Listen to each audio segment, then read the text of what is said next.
have always tried to stock nutritious food. That's always been our goal, and although we're too small to have a nutrition department by any means, the Greater Boston Food Bank has a nutrition department who's very good working with us as advisors. So our original selection of foods 22 years ago was on their recommendation. We've stuck with that and added over the years as we could add more products. We now have a fair amount of meat through a meat rescue program. The grocery stores freeze meat just before it goes out of date.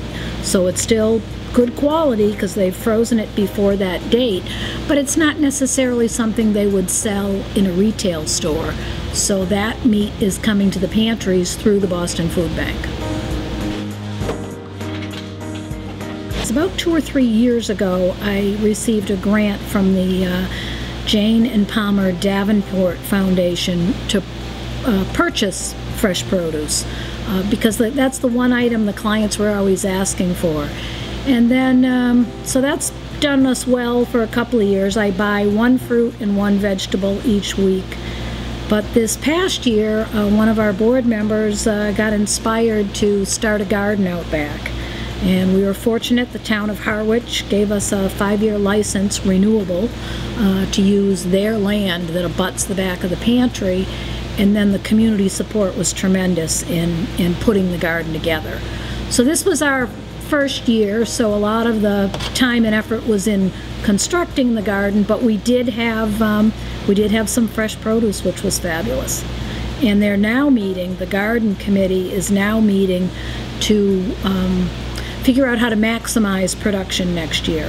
What items will yield the most in that amount of space to feed the most people. And there are also a couple of volunteers on the committee that work in the pantry area, and they're pretty good to advise on what vegetables would be more popular than others. The top of the list are the ones everybody loves, you know, tomatoes, lettuce, squash, peas, green beans, carrots. The ones that don't fly off the shelves are eggplant and asparagus. We do also have the Barnstable County Extension folks are going to work with us on some of those vegetables that maybe aren't as popular but are good nutritionally, maybe having some recipes. So I think we'll do some of those vegetables, but maybe in lesser quantity, and try to work on education and some recipes.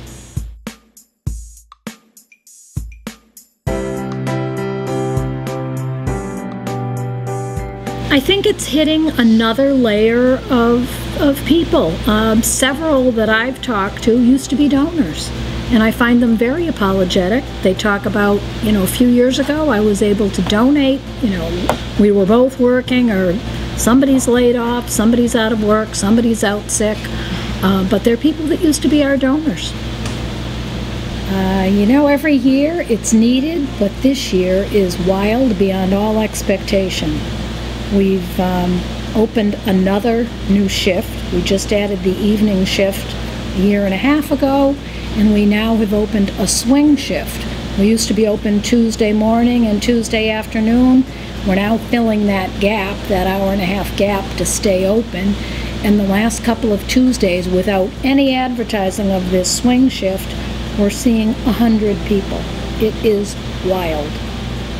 We also have a clothing boutique, so when people come in for food, they can also shop in the clothing boutique. Everything from infant to adult and every age in between.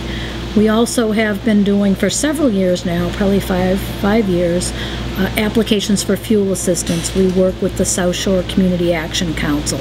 So we don't actually administer the money or even approve it, but we do the paperwork and get the ball rolling. Similarly, we do online applications for food stamps. Again, we don't have anything to do with the approval, but we get the paperwork. Well, actually, it's not paperwork. We get the information into the state database, and it just accelerates the process. You could not do the work that we do without those volunteers. Some are here at the pantry, some are at the thrift shop, and then a new group are working outside in the garden. They're an incredible group of people. It's incredibly impressive. We're over 300 volunteers at this point, and for one of the grants that I wrote, I needed to equate that to labor savings, and it's over $600,000 a year in labor, and that's very conservatively calculated.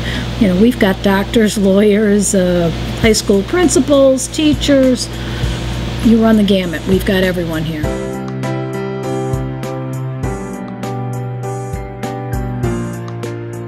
It's probably the biggest, it's not probably, it is the biggest fundraiser for us. And without that, I don't know how our year end would be, because it's huge. It's a couple of $100,000 if we go back 2 or 3 years, so it's tremendous.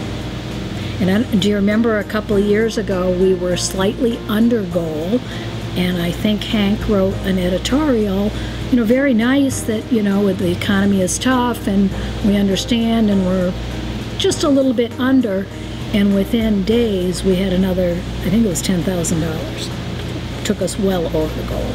And both those individuals said to me, you need to remind me of this every year. So I do.